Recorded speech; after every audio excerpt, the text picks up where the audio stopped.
భీమవరంకు డిస్కౌంట్ల పండుగ తెచ్చింది కేకే స్టోర్స్. ధరల్లో చౌక చౌక. కేకే స్టోర్స్, పీపీ రోడ్, భీమవరం. ప్రస్తుతం మనతో పాటు వెంకటప్పారావు గారు ఉన్నారు. ఆయన ఎవరో తెలుసా? 1971లో ఇండో పాకిస్తాన్ యుద్ధం అప్పుడు పాకిస్తాన్ వెళ్ళి వీరోచితంగా పోరాడి మన దేశాన్ని గెలిపించి వచ్చినటువంటి యుద్ధ సైనికుడు. ఒక్కసారి ఆయనతో మాట్లాడదాం. పెహల్గాంకి సంబంధించి ఆయన ఏం చెప్తారో ఆయన మాటల్లోనే విందాం. సార్ నమస్తే అండి. నమస్తే అమ్మా. మిమ్మల్ని కలవటం ఆనందంగా ఉంది. ఎందుకంటే ఇప్పుడు మళ్ళీ ఒకప్పుడు ఇండియాకి పాకిస్తాన్కి యుద్ధం జరిగింది, అందరికి తెలిసిందే. మళ్ళీ ఇప్పుడు కూడా అదే వాతావరణం, అదే యుద్ధ వాతావరణం నెలకొని ఉన్నటువంటి పరిస్థితి ఉంది. ఎప్పుడు ఏ క్షణంలో యుద్ధం రావచ్చు అని చెప్పేసి అందరూ మాట్లాడుతూ ఉన్నారు. ఇలాంటి సమయంలో మీతో మాట్లాడడం అనేది, ఎందుకంటే మీరైతే అక్యురేట్గా అన్ని కరెక్ట్గా చెప్పగలుగుతారు. అప్పుడు మీరు దగ్గరుండి పాకిస్తాన్ వెళ్ళి చూసి వచ్చారు కాబట్టి. అసలు ఇంత దారుణమైన దుశ్చర్యకి పాల్పడడం, పైగా శాటిలైట్స్ ఫోన్లు, మామూలు ఫోన్లు పనిచేయవు కాబట్టి శాటిలైట్ ఫోన్లు వాడారు అని చెప్తున్నారు సార్. అది అసలు ఎలా? శాటిలైట్ ఫోన్స్ అంటే ఇప్పుడు అప్పుడు కూడా ఉన్నాయి ఫోన్స్. మేము యుద్ధం చేసినప్పుడు కూడా ఉన్నాయి. పిఆర్సి 25 సెట్స్ అని ఉండేవి. కమ్యూనికేషన్ కోసం మేము మా యుద్ధ రంగంలో అప్పుడు టెక్నాలజీకి ఇప్పటి టెక్నాలజీకి చాలా డిఫరెన్స్ ఉంది. సో అప్పుడు ఇంత టెక్నాలజీ లేదు, అప్పుడు సెల్ ఫోన్స్ లేవు. ఇప్పుడు శాటిలైట్ వచ్చిన మీదట అనేక రకాల ఫోన్స్ టెక్నాలజీ పెరిగిపోయింది. అంటే ఈజీగా మాట్లాడుకోవడానికి అవకాశం ఉంది. సరే, ఏం వాడారు, ఏ టెక్నాలజీ అనేది పక్కన పెడితే, ఏ టెక్నాలజీ అయినా అది మంచికి దోహదపడాలి తప్ప తప్పుడు పనులు చేయడానికి, ఒక వ్యక్తిని చంపడానికి అది ఉపకరించకూడదు. That's absolutely wrong. నెక్స్ట్ ఏంటంటే, యుద్ధం రావటం రాకపోవటం గురించి ఏంటంటే, నాకు తెలిసినంత వరకు యుద్ధం వస్తుందని అనుకోవట్లేదు. కానీ మన సైనికులు 3 విభాగాలు, Indian army, air force, navy, ఈ ముగ్గురు కూడా ఏ క్షణమైనా సరే యుద్ధం చేయటానికి అన్ని విధాల సంసిద్ధులుగా ఉన్నారు. సంసిద్ధులుగా ఉన్నారు మీన్స్ యుద్ధం చేయాలని కాదు, అది వాళ్ళ బాధ్యత. దేశ రక్షణలో భాగంగా ఎప్పుడు అప్రమత్తతగా ఉండటం అనేది అవసరం. ఎప్పుడు అప్రమత్తతగానే ఉంటారు. కానీ ఇప్పుడున్న సిచ్యువేషన్ని అనుసరించి, సిచ్యువేషన్ మీన్స్ చూస్తున్నారు మీరు, ఎవడాడు టెర్రరిస్ట్, ఏంటి వాడికి పని, మనుషులను చంపటం ఏంటి, అసలు పైగా మతం పేరు చెప్పి నువ్వు హిందువా ముస్లిం అని తెలుసుకొని చంపడం ఏంటి అంటే, ఒక రకంగా చెప్పాలంటే ఇద్దరికి గొడవలు పెట్టడమే వాళ్ళ ఉద్దేశం. ఒక మాట మనం అనుకుందాము, ముస్లిమ్స్ హిందువులు అనే విషయానికి వస్తే, ఇక్కడ ముస్లిమ్స్ కానీ హిందువులకు కానీ కొట్లాట జరుగుతున్నాయా, లేకపోతే కొట్టుకుంటున్నారా, తిట్టుకుంటున్నారా? అందరూ కలిసిమెలిసి ఉంటున్నారు కదా. ఏవైనా పండగలు వచ్చినప్పుడు వాళ్ళు మనల్ని అప్రిషియేట్ చేసుకుంటూ మనకు అభినందనలు తెలియజేస్తున్నారు. అదే పద్ధతిలో వాళ్ళు 30 రోజులు నవాజ్ రంజాన్ సందర్భంలో మన వాళ్ళు ఎంతోమంది వెళ్ళి వాళ్ళతో పాటు కలిసి కూర్చొని భోజనం చేస్తున్నారు, వాళ్ళకి శుభాకాంక్షలు చెప్తున్నారు. ఇంకా పల్లెటూరు వాతావరణానికి వెళితే ముస్లిం సోదరులు అందరూ కూడా ఎట్లా ఉంటారంటే, అసలు పేరు పెట్టి పిలుచుకోవడం ఉండదు అక్కడ. విలేజ్ స్థాయిలో ఉన్న వ్యక్తిగా చెప్తున్నాను నేను. బాబాయ్, పిన్ని, అక్క, మామ, బావ అలా సంబోధించుకుంటారు. అంటే అంత చక్కటి వాతావరణం భారతదేశంలో ఉన్న ముస్లిమ్స్కి హిందువులకి ఉన్నమాట వాస్తవం. కొంతమంది రాజకీయ నాయకులు కావచ్చు, పొలిటీషియన్స్ మీన్స్ స్వార్థపరులైన పొలిటీషియన్స్ వాళ్ళ యొక్క ఉనికిని కాపాడుకోవటానికి జనాన్ని రెచ్చగొట్టి కొంతమంది అంటే 1 or 2% ఓన్లీ వాళ్ళ మూలంగా ఈ ఇబ్బందికరమైన సంఘటనలు జరుగుతున్నాయి తప్ప ముస్లిమ్స్ అందరూ మనకు వ్యతిరేకమని, ముస్లిమ్స్ వల్ల ఇండియాకి ప్రమాదం ఉందని, ఇండియాలో ఉన్న ముస్లిమ్స్ నేను చెప్పాను ప్రమాదం ఉందని చెప్పి నేను అనుకోవట్లా. ఎందుకంటే నా ఏజ్ పరంగా నేను ఎన్నో చూశాను కాబట్టి చెప్తున్నాను. సో ఫైనల్గా యుద్ధం విషయం వచ్చేప్పటికల్లా యుద్ధం అంత తేలిగ్గా అయితే రాదు. ఒకవేళ రావటం అంటూ జరిగితే మాత్రం చాలా భయంకరంగా ఉంటుంది. అవునా? మనం అన్నిటికీ సంసిద్ధంగా ఉన్నట్టేనా సార్? ఎట్టి పరిస్థితుల్లో ఇండియా విజయం సాధించే తీరుతుందా? డెఫినెట్లీ. ఇండియా ప్రపంచ దేశాలన్నింటిలో కంటే కూడా, అంటే టెక్నాలజీగా కావచ్చు, లేకపోతే సైనిక పరంగా కావచ్చు, ఎక్విప్మెంట్స్ పరంగా కావచ్చు, చాలా బలిష్టంగా ఉంది. ఇప్పుడు ఒక రకంగా చెప్పండి 4వ స్థానంలో ఉంది ప్రపంచంలోనే. పాకిస్తాన్ ఏ స్థానంలో ఉంది? స్ట్రెంగ్త్ కానీ మన స్ట్రెంగ్త్ కానీ పోల్చుకున్నప్పుడు వాళ్ళ యొక్క జనరల్గా వాళ్ళు మనకంటే తక్కువ మంది, వాళ్ళ విస్తీర్ణం తక్కువ, వాళ్ళ వెపన్స్ తక్కువ, వాళ్ళ సైనికులు తక్కువ, వాళ్ళ దగ్గర ఉన్న టెక్నాలజీ మనకంటే తక్కువ. సో ఇంకొక ఇంపార్టెంట్ అయిన విషయం ఏంటంటే, ఇప్పుడు జరిగిన సంఘటన మూలంగా ఒకవేళ వారు జరిగితే వాళ్ళకి సపోర్ట్ చేసేవాళ్ళు కూడా ఎవరు ఉండరు. Correct. Because it's very bad incident. ఎవరైనా సపోర్ట్ చేశారనుకోండి, ఒక చైనా వాళ్ళకి సపోర్ట్ చేస్తుంది ఎగ్జాంపుల్ అనుకుందాం, కానీ వాళ్ళంత తప్పుడు పని చేసిన తర్వాత చైనా సపోర్ట్ చేయడానికి వాళ్ళు బుద్ధిగా అంత బుద్ధి లేని వ్యక్తులు కాదు కదా. సో కాబట్టి వాళ్ళకి ఎవరు సపోర్ట్ ఉంటారని కూడా అనుకోవట్లేదు. ఒకవేళ యుద్ధం అంటూ జరిగితే పాకిస్తాన్కి చాలా ప్రమాదకరమైన పరిస్థితి, చాలా ఇబ్బందికరమైన పరిస్థితి. బికాస్ టెక్నాలజీ చాలా డెవలప్ అయింది కాబట్టి ఎక్కడ ఏ నగరాన్నైనా సరే స్మాష్ చేయాలి అంటే పెద్ద సమస్య కాదు. కానీ దాంతోపాటు మనకి నష్టమే. యుద్ధం అనేది ఎప్పుడు మంచిది కాదు. యుద్ధం జరగటం మూలంగా కామన్ పర్సన్స్ ఎంతమంది చనిపోతున్నారు, ఇవాళ ఉక్రెయిన్ రష్యాకి జరుగుతుంది. సైనికులు మాత్రమే కాదుగా, కామన్ పర్సన్స్ ఎంతోమంది అసూలు బాసారు. బాధాకరమైన విషయం. మీరు ఒక బిల్డింగ్ కూలగట్టారు, ఒక హెలికాప్టరో ఒక ఫ్లైటో లేకపోతే ఇంకో దాన్ని స్మాష్ చేశారు, ఒక ఓడని నాశనం చేశారు. మళ్ళీ తిరిగి కట్టుకోవచ్చు, మళ్ళీ తిరిగి ఓడలు తయారు చేసుకోవచ్చు, మళ్ళీ తిరిగి బిల్డింగ్స్ కట్టుకోవచ్చు. కానీ ఒక మనిషి ప్రాణం పోతే దాన్ని మళ్ళీ తిరిగి తీసుకురావటం ఎవరికైనా సాధ్యం? సో ప్రాణం పోగొట్టే హక్కు ప్రాణం ఎవరైతే పోసారో వాళ్ళకే ఉంది. భగవంతుడు జాతస్య మరణం ధ్రువం, పుట్టిన ప్రతి వ్యక్తి గిట్టక మానడు. కానీ ఎదుటి వ్యక్తి ప్రాణం తీసే హక్కు ఇంకొకటికి లేదు. సో యుద్ధం మూలంగా ఏమవుతుంది, చాలా మంది కామన్ పర్సన్స్ చనిపోతారు. దేశం కోసం పోరాడుతున్న ఎంతోమంది సైనికులు కూడా వీరమరణం పొందుతారు. కాకపోతే డిఫరెన్స్ ఏంటంటే వీరమరణం అంటాం దాన్ని, ఇది మరణం అంటాం, అంతే తేడా. కానీ మరణం మరణమే కదా. సో యుద్ధం ఏ స్థాయిలో జరిగినా ఎప్పుడు జరిగినా అది ఏ దేశానికి మంచిది కాదు. కాబట్టి యుద్ధం రాకూడదని కోరుకుందాం. మనం అన్ని రకాలుగా ఎక్విప్మెంట్ పరంగా కానీ, లేకపోతే టెక్నాలజీ పరంగా కానీ, లేకపోతే సోల్జర్స్ పరంగా కానీ మనం టాప్ 4లో ఉన్నామన్నారు కదా. వాళ్ళు ఎందులో ఉన్నారు, ఏ నెంబర్లో ఉన్నారు పాకిస్తాన్ వాళ్ళు? వాళ్ళు అంత టాప్ 4లో ఏం లేరు. వాళ్ళు ఒక రకంగా చెప్పాలంటే అతమ స్థాయిలో ఉన్నట్టుగా చెప్పుకోవచ్చు. వాళ్ళ దగ్గర టెక్నాలజీ లేదని కాదు. అంటే కొన్ని విషయాలు ఎలా ఉంటాయంటే టాప్ 4లో ఉన్నాయని చెప్పాను తప్ప what is the technology which I mean weapons మన దగ్గర ఏమున్నాయి ఇవన్నీ కూడా మనం డిస్క్లోజ్ చేయకూడదు. సో దట్ ఈస్ అందుట్లో ఇప్పుడు మీడియా మీద ఆంక్షలు కూడా విధించారు, మీకు తెలుసు. కేవలం జరిగే విషయం జరగవచ్చా జరగకూడదా, ఒకవేళ కొన్ని జరిగి ఉన్నాయి కాబట్టి ఆ జరిగినప్పుడు ఏం జరిగింది, ఎలా జరిగింది, దానిలో ఎవరు విజయం సాధించారో అవి మాట్లాడుకోవడం తప్పులేదు. ఈ నేపథ్యంలో వాళ్ళ స్ట్రెంగ్త్ కానీ సైనిక పరంగా, వాళ్ళ టెక్నాలజీ కానీ ఏదైనా సరే అన్ని విధాల, అది ఎయిర్ ఫోర్స్ కావచ్చు, నేవీ కావచ్చు, లేకపోతే ఆర్మీ కావచ్చు, మనకంటే అన్ని విధాలా తక్కువే ఉంది. ధైర్యపరంగా వచ్చేప్పటికల్లా మన సైనికులు చాలా ధైర్యవంతులు. అంటే మనం ఏదో గుండెలు బాదుకొని గొప్పగా చెప్పుకోవటం కాదు, మన యొక్క ట్రైనింగ్ చాలా చాలా చాలా హార్డ్గా ఉంటుంది. 24 hours నిద్ర లేకుండా ఉన్నా కూడా సిపాయి గట్టిగా ఉంటాడు. సో అది చాలా గొప్ప విషయం. ఎందుకంటే నేను స్వయంగా యుద్ధంలో పాల్గొన్న వ్యక్తిగా చెప్తున్నాను. 1971లో పాకిస్తాన్తో జరిగిన యుద్ధంలో నేను ఖేమ్ కరణ్ సెక్టర్లో పాల్గొన్నాను. యుద్ధాల గురించి చెప్పమంటే ఏంటంటే 1962లో మనకు ఒక వార్ జరిగింది. చైనా మన మీద దురాక్రమణ చేయటం జరిగింది. సో అప్పుడు మనం ఒక రకంగా చెప్పాలంటే అప్పుడు మనకి ఇంత స్ట్రెంగ్త్ లేదు మన దగ్గర. అప్పుడే ఇప్పుడు 1947లో కదా దేశం మనం నూతనంగా భారతదేశం ఏర్పడింది. అంతకుముందు ఎవరి పరిపాలనలోనూ ఉంది. So within no time, అంటే అంతా కలిపి కూడా 15 సంవత్సరాలు. అప్పుడు అంత టెక్నాలజీ లేదు, మ్యాన్ పవర్ లేదు, వెపన్స్ ఏవో పాతవి కొన్ని ఉన్నాయి, వాళ్ళు ఇచ్చినాయి, ఆ బ్రిటిష్ వాళ్ళు వదిలేసినవి ఉన్నాయి. సో కొత్త ఏవో కొని ఉండొచ్చు. ఆ మూమెంట్లో చైనా మన మీద దాడి చేసింది. చైనా ఒక రకంగా గెలిచిందని కూడా చెప్పుకోవచ్చు. అయిపోయిన తర్వాత పాకిస్తాన్ 47లో విడిపోయిన తర్వాత ఒక రకంగా మనకు శత్రుదేశంగా తయారైంది అనేక విషయాల్లో. కాశ్మీర్ మీద దాడి చేశారు అక్కడ సైనికులు, పాకిస్తాన్ వాళ్ళు. దాడి చేసినప్పుడు కాశ్మీరీస్ వాళ్ళని వెళ్ళగొట్టారు. అక్కడ ఉన్న పోలీస్ ఫోర్స్ తోటి కలిసి పాకిస్తాన్ దురాక్రమణ చేయడానికి వచ్చినప్పుడు అక్కడ కాశ్మీర్ నుంచి వెళ్ళగొట్టారు. ఒక రకంగా చెప్పడం చాలా గొప్ప విషయం. అంటే కాశ్మీరు మీది కాదు, కాశ్మీర్ ఒక స్వతంత్రం అన్నట్టుగా వాళ్ళ ఫీలింగ్. అది పక్కన పెడితే వాళ్ళ ఉద్దేశం ఏంటంటే వీళ్ళు చైనాతోటి ఓడిపోయారు, వీళ్ళు చాలా బలహీనులు, మన దగ్గర స్ట్రెంగ్త్ ఉంది, మన దగ్గర బలం ఉంది, మన దగ్గర వెపన్స్ ఉన్నాయి. అప్పుడు అమెరికా సపోర్ట్ బాగుండేది. ట్యాంక్స్ నూతనంగా తయారు చేసిన లేటెస్ట్ ట్యాంక్స్ వాళ్ళకి సప్లై చేశారు. వీటన్నిటిని దృష్టిలో పెట్టుకొని అప్పుడు జనరల్ ఆయుబ్ ఖాన్ దురాక్రమణ చేయటం జరిగింది 65లో, సెప్టెంబర్ 1965 జరిగినప్పుడు వాళ్ళు అన్ని లేటెస్ట్ వెపన్స్ ఉన్నాయి, కానీ మనం కూడా తక్కువ లేము. వాటిని ఎక్కడెక్కడ తిప్పికొట్టడం జరిగింది. ముఖ్యంగా వాళ్ళు ట్యాంక్స్ తోటి మన మీద బాగా దాడి చేయొచ్చు అని వచ్చిన సందర్భంలో మనం ఏ టెక్నాలజీ లేకుండా తెలివితేటలతోటి ఆ ట్యాంక్స్ని ధ్వంసం చేయడం జరిగింది. మన వాటర్కి సంబంధించి పెద్ద కెనాల్ ఉంది పంజాబ్లో, ఆ కెనాల్ని మనం బ్లాస్ట్ చేసాం. వాటర్ అంతా పొలాల్లోకి వెళ్ళిపోయింది.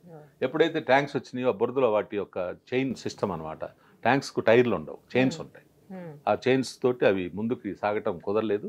అప్పుడు మన వాళ్ళు బాంబింగ్ తోటి మొత్తాన్ని స్మాష్ చేశారు, ట్యాంక్స్ మొత్తాన్ని కూడా డిస్ట్రాయ్ చేశారు. సో ఆ తర్వాత రష్యా అండ్ అమెరికా కలగ చేసుకొని యుద్ధాన్ని ఆపటం కోసం ప్రయత్నం చేశారు. ఆ సందర్భంగా తాష్కెంట్ సమావేశం జరిగిన విషయం బహుశా మీకు తెలిసి ఉంటుంది. లాల్ బహదూర్ శాస్త్రి గారు మహనీయులు దానిలో పాల్గొన్న తర్వాత అసూలు బాసారు. అంటే హార్ట్ అటాక్తో అంటారు, ఎంతవరకు నిజమో తెలియదు. అప్పుడు కొన్ని ఒప్పందాలు జరిగినాయి. ఏంటంటే మనం వాళ్ళ భూభాగాన్ని 1800 కిలోమీటర్ చిల్లర ఆక్యుపై చేసాం మనం. వాళ్ళు కేవలం 500 మాత్రమే చేశారు. వాళ్ళు కూడా ఆక్యుపై చేశారు. 1800 స్క్వేర్ కిలోమీటర్స్ భూభాగం ఏదైతే ఉందో 1800 ఇంకా ఎక్కువ కొంచెం వాటి మీద కొంచెం చూసుకోవాలి. అవన్నీ మంచి భూములు, పంజాబ్లో మంచి పంట భూములు అన్నమాట మనం ఆక్యుపై చేసింది. అంటే ఒక రకంగా పంటలు వస్తాయి, అన్ని కూడా సస్యశ్యామలంగా ఉండే ప్లేస్. వాళ్ళు ఆక్యుపై చేసింది రేగిస్తాన్, అంటే ఇసుక ఏడారి. దానివల్ల వాళ్ళకి పెద్ద ఉపయోగం ఉండదు. కానీ తాష్కెంట్ సమావేశంలో చేసిన పరిష్కారం మూలంగా వాళ్ళ ల్యాండ్స్ వాళ్ళకి అప్పచెప్పాల్సి వచ్చింది, మన ల్యాండ్స్ మనం తీసుకోవాల్సి వచ్చింది. అలాగే కొంతమంది సైనికులు అటు చనిపోయారు, ఇటు చనిపోయారు. సో దానిలో ఎవరు గెలిచారు అంటే ఒక రకంగా మందే పై చెయ్యి. అంటే అది కేవలం గెలిచి సమాప్తం కాలేదు, మధ్యంతరంగా ఆపేయటం జరిగింది. ఎక్కువ మనమే నాశనం చేశాం కాబట్టి వాళ్ళకి సంబంధించిన యుద్ధ ట్యాంకులు అవన్నీ తర్వాత సేమ్ టైం ఎక్కువ ప్లేస్ మనమే ఆక్యుపై చేసాం, మనం గెలిచినట్టు. అని ఒప్పుకోరుగా వాళ్ళు ఏంటంటే వాళ్ళు ఏది ఒప్పుకోరు కదా, వాళ్ళు ఏది ఒప్పుకోరు, అదొక మూర్ఖ జనత అనకూడదు. కానీ సో ఆ విధంగా 65లో జరిగిన తర్వాత మళ్ళీ మామూలుగానే ఉంది. మళ్ళీ 71 విషయం బహుశా మీకు తెలిసి ఉంటుంది. 71 యుద్ధానికి కారణం ఏంటి అనేది బహుశా అవగాహన ఉంటుంది. కానీ చెప్పమంటే దాన్ని కూడా చెప్పండి సార్. దానికి ఏంటంటే మెయిన్ ఏంటంటే అక్కడ మనం యుద్ధం చేయాలని వాళ్ళతోటి గొడవ పెట్టుకోవాలని ఎప్పుడు లేదు. మనం ఎప్పుడు శాంతి కాముకులం. 71 వారు జరగడానికి మెయిన్ రీజన్ ఏంటంటే వాళ్ళ కొట్లాడడం లోకల్ మీన్స్ ఇప్పుడు బంగ్లాదేశ్ ఏదైతే ఉందో అది తూర్పు పాకిస్తాన్ అనేవాళ్ళు, ఈస్ట్ పాకిస్తాన్. ఇప్పుడున్న పాకిస్తాన్ ఏదైతే ఉందో దాన్ని వెస్ట్ పాకిస్తాన్ అనేవాళ్ళు. అయితే అది ఎక్కడ భారతదేశానికి ఇటుపక్కేమో వెస్ట్ పాకిస్తాన్, అటువైపు బంగ్లాదేశ్ ఈస్ట్ పాకిస్తాన్. కానీ రెండింటికి అధినేత ఒక్కళ్ళే, రెండింటిని పరిపాలించేది ఒక్కటి రాజు. సో వాళ్ళు పరిపాలించి 1947 తర్వాత ఆ విధంగా ఉన్నప్పటికీ అక్కడ ఉన్న వ్యక్తులు మీరు ఎక్కడో ఉండి మా మీద కమెంట్ చేయటం ఏంటి? It's not right in any circumstance. So మేముగా పరిపాలించుకుంటాం, మాకు స్వతంత్రత ఇవ్వండి, మాకు ఇక్కడ ఎలక్షన్స్ జరపండి, ఇక్కడ ఎంపిక అయితే మా ప్రెసిడెంట్ మాకు ఉంటాడు, మాకు కావాల్సిన ఇది మాకు ఉంటుందని Mujibur Rahman and other some persons కలిసి ఒక యాజిటేషన్ తీసుకురావడం జరిగింది. అది అలా పెరిగిన తర్వాత పౌరులు అక్కడి నుంచి వ్యతిరేకించడం, అక్కడ సైనికుని వ్యతిరేకించడం, సైన్యం అంతా వీళ్ళ అండర్లోనే ఉందిగా.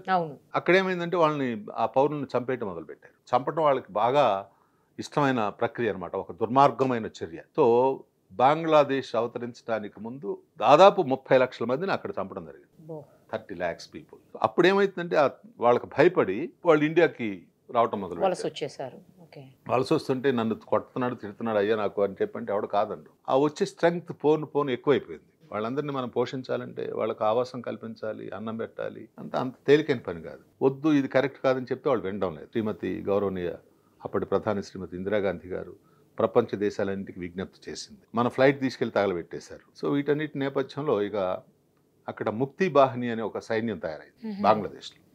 దానికి మన వాళ్ళు సపోర్ట్ చేస్తూ వాళ్ళ మీద దాడి చేయడం మొదలుపెట్టారు, ఒక విముక్తి కలిగించడం కోసం. అట్ ద సేమ్ టైం ఇటు కూడా వెస్ట్ పాకిస్తాన్లో కూడా December 3, 1971లో యుద్ధం స్టార్ట్ అయింది. సో మన సైన్యం చొచ్చుకొని ముందుకు వెళ్తుంది. సో బాగానే యుద్ధం జరిగింది. ఆ యుద్ధంలో నేను ఖేమ్కరణ్ సెక్టర్లో ఉన్నాను, అమృత్సర్ నుంచి 100 kilometers. సో అది అయిపోయిన తర్వాత బంగ్లాదేశ్ మీన్స్ ఈస్ట్ పాకిస్తాన్ మొత్తం మన సైన్యం ఏకేకే నియాజీ అని అప్పుడు జనరల్ అక్కడ, అతన్ని అరెస్ట్ చేయటం, తర్వాత మొత్తం క్యాప్చర్ చేయటం జరిగిన తర్వాత వాళ్ళు లొంగిపోయినప్పుడు ఆల్మోస్ట్ పాకిస్తాన్కు సంబంధించిన 90,000 చిల్లర సైనికుని మనం అరెస్ట్ చేసాం. వాళ్ళందరినీ అరెస్ట్ చేసి లోపల పెట్టడం జరిగింది. అంతమంది మనకి పెట్టాలి తప్పదు కదా. సో అది గొప్పతనం, భారతదేశం యొక్క ఔన్నత్యం అక్కడే కనిపిస్తుంది. సోల్జర్ ఇప్పుడు మాకు అవతల సోల్జర్ మాకు కలిసి మేము వాళ్ళు కరచాలనం చేస్తాం, వాళ్ళతో మాకేం శత్రుత్వం లేదు. వాళ్ళ దేశం కోసం పోరాడుతున్నాడు, నేను నా దేశం కోసం, వ్యక్తిగతంగా శత్రుత్వం కాదు. సో మనలో హ్యుమానిటీ ఎక్కువ, వాళ్ళు అట్ట చూడరు. ఇంకా వాళ్ళ దుర్మార్గపు చర్యలు చాలా ఉన్నాయి చెప్పాలంటే. సో ఇక్కడ కూడా సీజ్ ఫైర్ జరిగింది. ఆ సీజ్ ఫైర్ కి ముందు యుద్ధంలో మేము ఉన్నప్పుడు చాలా సంఘటనలు చూస్తుంటే చాలా బాధేసేది. ఆడెవడు చిన్న ఒక 17 సంవత్సరాలు 18 ఏళ్ళు కూడా ఉండవు, మామూలు డ్రెస్ కూడా ఉండదు, గన్ తీసుకొని యుద్ధానికి వచ్చాడు, చెప్పులు వేసుకొని. అని పట్టుకుంటే ఏమన్నాడంటే ఏమో మాకేం తెలియదు, మాకు ఇచ్చారు 4 రోజులు, అది ఎట్లా పేల్చాలో చెప్పాడు, పంపించారు. యాహ్యా ఖాన్. సో అట్లా తర్వాత మేము కూడా యుద్ధంలో ఒక రకంగా ప్రాణం పోతూ తప్పించుకోగలిగాం. సంఘటన ఆల్మోస్ట్ December 13, 12 అనుకుంటాను. బోర్డర్కి మాదంతా మైక్ పార్టీ అంట. మైక్ పార్టీ మీన్స్ మా గన్స్, అంటే దాన్ని అప్పుడు జరిగింది కాబట్టి చెప్తున్నాను, రష్యన్ గన్స్ మన ఆ గన్స్లో పనిచేసేవాళ్ళం. అది 100 mm గన్ అంటారు. ఇక్కడ నుంచి ఫైర్ చేసి 30 kilometers రేంజ్. అది 30 kilometers అవతల యువతల మధ్యలో మేము వారధిలాగా పనిచేసేవాళ్ళం. వైర్లెస్ లైన్స్ వేయటం, అక్కడ నుంచి ఇక్కడికన్నా కమ్యూనికేషన్ అనమాట. ఆ కమ్యూనికేషన్ గురించి మేము బార్డర్కి వెళ్ళిపోయాం. నేను అప్పుడు డ్రైవ్ చేస్తున్నా, నిషాన్ 110 అనే వెహికల్ని నేను డ్రైవ్ చేస్తున్నా. వెళ్ళి బార్డర్కి వెళ్ళి నా వెహికల్ అట్లా ఆపాము. మా వెహికల్ వెళ్ళినప్పుడు ఈ కొంచెం డస్ట్ చూసి అక్కడి నుంచి వాళ్ళు దాని మీద ఫైర్ చేశారు పాకిస్తాన్. అంటే వాళ్ళకి తెలుస్తుంది కదా, వాళ్ళు ఓపీ పార్టీ ఉంటుంది, అబ్జర్వేషన్ పార్టీ చేసిన. జస్ట్ మేము వెహికల్ అట్లా ఆపి దూకేసాము. నెట్ వేయాలన్నమాట. నెట్ మీన్స్ వెహికల్ కనపడకుండా మేము ఒక ఇది చేస్తాము, కమఫ్లైజ్ కన్సిల్మెంట్ అంటారు దాన్ని. ఓకే. దిగి మేము స్ట్రెంచ్లోకి దూకాము. జస్ట్ మాకు కొంచెం అవతలగా బాంబ్ బ్లాస్ట్ అవటం, ఒక షెల్ నా చెవి పక్క నుంచి దూసుకెళ్ళి వెనక ఉన్న చెట్టు కొడితే చెట్టు కొమ్మ విరిగిపోయింది. సో కొంచెం జస్ట్ ఒక వెంట్రుక వాసి ఇటు వస్తే ఎగిరిపోయేవాడిని. చాలా చాలా భయంకరంగా ఉంటుంది ఆ షెల్ యొక్క వేడి. బుల్లెట్ విషయం మీకు తెలుసు అనుకోండి. అట్ ద సేమ్ టైం మా ముందు అక్కడ ఉన్న ఒక 2 సైనికులు, వేరే యూనిట్ అంటే ఇన్ఫెంట్రీ అంటాం, 2 పాపం చనిపోయారు మా కళ్ళ ముందు. అది కొంచెం ఇప్పుడు గుర్తొచ్చిన బాధేస్తుంది. సో అదర్వైజ్ ఇక్కడ మీ ముందు వాళ్ళు కూర్చుని అంటే అది అదృష్టంగా భావించాలి. సో ఆ యుద్ధంలో కూడా మనం బ్రహ్మాండంగా గెలిచాము. ఆ తర్వాత మీకు తెలుసు అప్పుడు జుల్ఫికార్ అలీ భుట్టో అక్కడ ప్రెసిడెంట్, ఆయన కుమార్తె కూడా ఉండేది. తర్వాత ఆమె కూడా కొంతకాలం పాకిస్తాన్ పరిపాలించింది. తర్వాత జైల్లో పెట్టారు. ఇవన్నీ పాకిస్తాన్లో ఏదో ఒకటి జరుగుతూనే ఉంటుంది. ఆ యుద్ధం తర్వాత సిమ్లా ఒప్పందం మీకు ఐడియా ఉండొచ్చు, ఇప్పుడు చాలా మంది చెప్తున్నారు కూడా. సిమ్లా ఒప్పందంలో మనం ఇక మీద యుద్ధం చేయొద్దు, ఏదైనా సమస్యలు ఉన్నప్పుడు శాంతియుతంగా కూర్చొని పరిష్కరించుకుందాం అని చెప్పి మాట్లాడుకున్నాం. మనం అది కూడా క్యాన్సిల్ చేయడం జరిగింది ఈ ఇన్సిడెంట్ జరిగిన తర్వాత. ఎందుకంటే మనం ఒప్పందం అయితే చేసుకున్నాం కానీ వాళ్ళు ఎప్పుడు ఏదో ఒక తప్పు పనులు చేస్తూనే ఉన్నారు, కవ్వింపు చర్యలు చేస్తున్నారు. అది దానికి ఉదాహరణ కార్గిల్ వార్ అనుకోండి. అంటే కార్గిల్ వార్ అనేది డిక్లేర్డ్ వార్ కాదు, ఒక ప్లేస్ లో జరిగిన ఒక ఆపరేషన్. అది 1971 తర్వాత మళ్ళీ యుద్ధం జరగల. అవి చిన్నవి అనమాట. చిన్నవైనా పెద్దవైనా వీరోచితంగా మన వాళ్ళు పోరాటం కానీ వాళ్ళ మీద గెలవటం కానీ జరుగుతుంది. సో ఇప్పుడు మొన్న జరిగిన ఇన్సిడెంట్లో చాలా భయంకరంగా, అందులో సైనికులు కూడా కాదు పాపం, వాళ్ళు పుల్వామా అనేది చాలా పెద్ద బ్లాస్ట్ చేశారు. బస్సును బ్లాస్ట్ 44 మంది పాపం చనిపోయారు. ఆ తర్వాత మనం సర్జికల్ స్ట్రైక్ చేయడం అన్ని జరిగినాయి అనుకోండి. అరే ఏ స్ట్రైక్ అయినా మీరు ఇప్పుడు సపోజ్ సర్జికల్ స్ట్రైక్ సినిమా ఒకటి వచ్చింది, చాలా బాగా తీశారు పిక్చర్. అంటే సినిమాకి ఒరిజినల్కి సంబంధం ఉండదు, సినిమాలో వేరుగా ఉంటుంది. ఒరిజినల్గా యుద్ధం చేయడం అనేది చాలా భయంకరంగా ఉంటుంది. తర్వాత ఇప్పుడు పరిస్థితి ఏంటి అంటే, వాళ్ళు ఏంటంటే చంపటం అనే దాని మీద బెలూచిస్తాన్లో 2 లక్షల మందిని చంపేశారు, ఆఫ్ఘనిస్తాన్లో 4 లక్షల మందిని చంపేశారు, పాలస్తీనాలో ఇప్పుడు పోయినసారి జనరల్ పరిపాలన ఉంది కదా, అతను జియావుల్ హక్ 10,000 మందిని ఒక్క నైట్ చంపేశారు. ఎక్కడికి వెళితే అక్కడ మారణ హోమం సృష్టించడం వాళ్ళ పని. ఇవన్నీ ఎందుకు చెప్తున్నా అంటే, వాళ్ళ బ్లడ్ ఏంటో తెలీదు, అసలు వాళ్ళు చేసేది ఏంటో తెలియదు. మనం శాంతి శాంతి శాంతి అని చెప్పి ఉన్నాం. కానీ ఇప్పుడు కుదరదు. ఇక వాళ్ళు ఇక్కడికి వచ్చినప్పుడు వాళ్ళని మట్టు పెట్టడం కాకుండా మనం అక్కడికి వెళ్ళి వాళ్ళ మీద దాడి చేసి మొత్తం నిర్మూలిస్తే తప్ప ఈ సమస్యకు పరిష్కారం ఉండదని అనిపిస్తుంది. చూస్తున్నారు కాబట్టి ఇప్పుడు దేశం అంతా కూడా. కానీ గొప్ప విషయం ఏంటంటే, భారతదేశం భిన్నత్వంలో ఏకత్వం.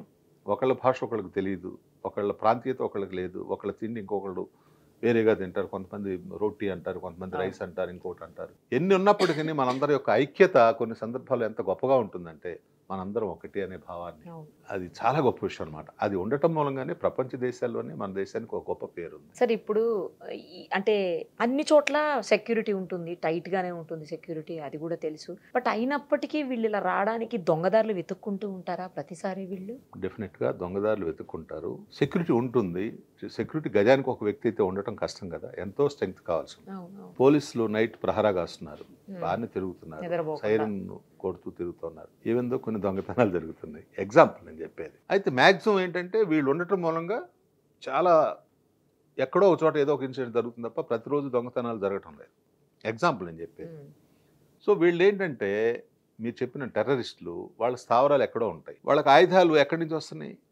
ఇక్కడి నుంచే వస్తున్నాయి. వాళ్ళు వచ్చేప్పుడు ఆయుధాలతో రారు, అక్కడే వీళ్ళకి సంబంధించిన వ్యక్తులు ఉన్నారు, అంతర్గత శత్రువులు అనుకోవచ్చు వాళ్ళని. ఇక్కడే వాళ్ళని పెట్టుకుంటారు.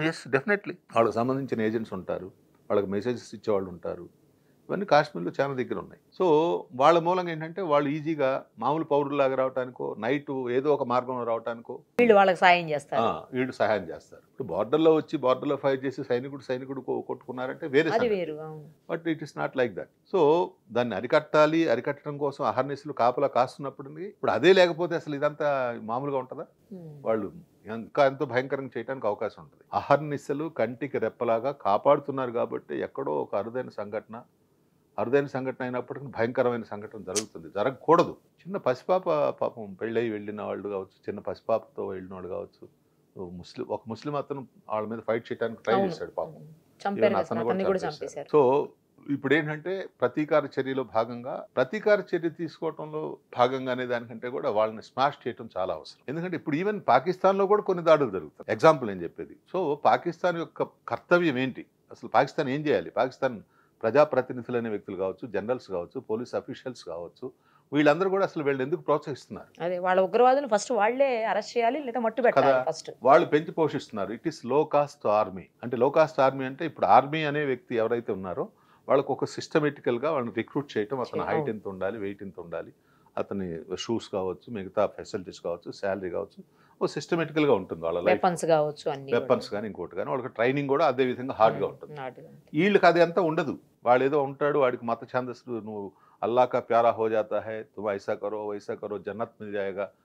ఇక్కడ ఏం తెచ్చాడో తెలియదు, జన్నత్ అంటే స్వర్గం దొరుకుతుందంట వాడికి, వేదం అని వాళ్ళని కలుషితం చేస్తున్నారు. అంటే ఒక విధంగా వాడిని ఆ విధంగా ఇచ్చేసి ఇన్స్పైర్ చేస్తున్నారు. తప్పుడు ఇన్స్పైర్మెంట్. ఆ విధంగా చేయటం వాళ్ళు ఏం తెలియదు, చిన్న వయసులోనే ఇది అవుతూ ఉంటారు. ఈవెన్ ఎడ్యుకేటెడ్ పర్సన్స్ కూడా చాలా మంది మత పిచ్చితోటి వీటిలో వస్తున్నారు అనమాట. సో ఇది శాశ్వతంగా ఉండేది కాదు. వాడు ఏదో 1 or 2 years ఉంటాడు, లేదంటే చస్తాడు, లేదంటే విసుకెత్తి వెళ్ళిపోవటం ఇంకేదో జరుగుతూ ఉంటుంది. కానీ జరగకూడదు. సో దానికి ఒకటే మూలం ఏంటంటే పాకిస్తాన్లో ఉన్న మూలాలు ఏవైతే ఉన్నాయో వాటిని మనం సమూలంగా నిర్మూలించడం కోసం ప్రయత్నం చేయాలి. చేస్తున్నారు, చేస్తూనే ఉన్నారు చాలా కాలం నుంచి. ఈవెన్ ఒక దగ్గర అయిపోయిన తర్వాత ఇంకో దగ్గర పుట్టుకొస్తుంది, పుట్టగొడుగులాగా.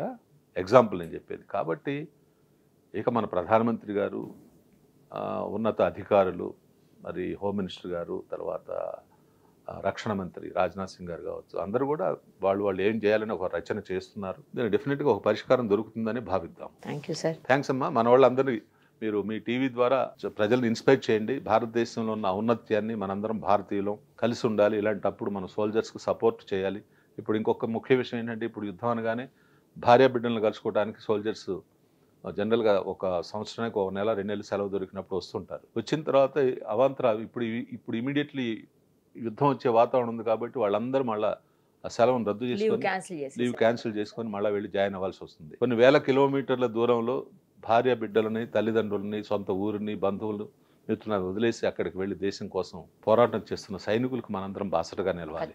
ఇంకో ఇంపార్టెంట్ విషయం ఏంటంటే యుద్ధ భూమిలోకి వెళ్ళిన తర్వాత నిన్న కూడా ఒక దీనిలో ఒక క్వశ్చన్ అడిగారు, మీకు భయం ఉండదా అని చెప్పి అడిగారు. భయం ఉండదా అంటే యుద్ధంలోకి వెళ్ళిన తర్వాత భయము అనేది అసలు ఉండనే ఉండదు. పేరెంట్స్ గుర్తురారా, భార్య గుర్తురారా అంటే వీళ్ళు ఎవ్వరు గుర్తురాదు. నా దేశ రక్షణ ఒకటే నాకు గుర్తొస్తుంది. ఆఖరి సాస్, ఆఖరి గోలీ, ఆఖరి బూంద్ ఖూన్ గినే తక్ మై హిందుస్థాన్ కే లియే, మేరా భారత్ మాతా కే లియే లడితే రహేంగే అని. సో అన్నిటికన్నా ఇంపార్టెంట్ ఏంటంటే మరణం గురించి మాట్లాడుకుంటున్నాం కాబట్టి చెప్తున్నాను. ఈ ప్రపంచంలో, భూప్రపంచంలో పుట్టిన ప్రతి వ్యక్తి ఏదో ఒక రోజు గిట్టకు మానడం. హుద్హుద్ తుఫాన్లో ఎంతమంది చనిపోయారు, అనేక రకాల యాక్సిడెంట్స్లో ఎంతమంది చనిపోతున్నారు, అనేక రకాల దుస్సంఘటనలో ఎంతమంది చనిపోతున్నారు. ఒక బస్సు బ్లాస్ట్ అయిపోయి, బ్లాస్ట్ మీన్స్ తగలబడి 40 మంది వాళ్ళు మొత్తం చనిపోయారు. సో చనిపోయారు అన్నప్పుడు మనం ఏమంటామంటే అరే బస్సు ఇదై చనిపోయారు, పలానా యాక్సిడెంట్ అయి చనిపోయారు, పలానా ఇట్లై చనిపోయారు అంటాం. కానీ యుద్ధంలో ఒకవేళ చనిపోవటం ఖాయమే, ఎప్పుడైనా చనిపోతాం. యుద్ధంలో చనిపోతే దేశం కోసం చనిపోయాడు, వీరమరణం పొందాడు అని ఒక చక్కటి టైటిల్ వస్తుంది. అతని భౌతిక దేహం మీద ఇండియా ఫ్లాగ్ కప్పి బిగులు వాయించి గన్ ఫైర్ చేసి అతనికి అంతిమ సంస్కారం చేయడం జరుగుతుంది. ఆ రెస్పెక్ట్ ఎంతమంది దొరుకుతుంది? చావు అనేది అందరికీ వస్తుంది, కానీ ఎలాంటి చావు చావటం అనేది అది అదృష్టం ఉండాలి. సో అప్పుడు ఆ కిక్కే వేరప్ప అన్నట్టు. సో అది నిజంగా అది చాలా గొప్ప విషయం. అంటే అలాగని ప్రాణాలు పోవాలని కాదు. మీరు ఎంత ఫ్లాగ్ కప్పినా, ఎంత గొప్పగా చేసినా, ఎంత ఇచ్చేసినా తర్వాత వాళ్ళ యొక్క కుటుంబంలో ఉన్న వ్యత ఎవరైనా తీర్చగలరా? సో మనం ఎప్పుడు కూడా ఎవరో చనిపోవాలని కోరుకోకూడదు. సరే చనిపోయిన తర్వాత జరుగుతుందంటే అది ఓకే, దట్స్ గుడ్.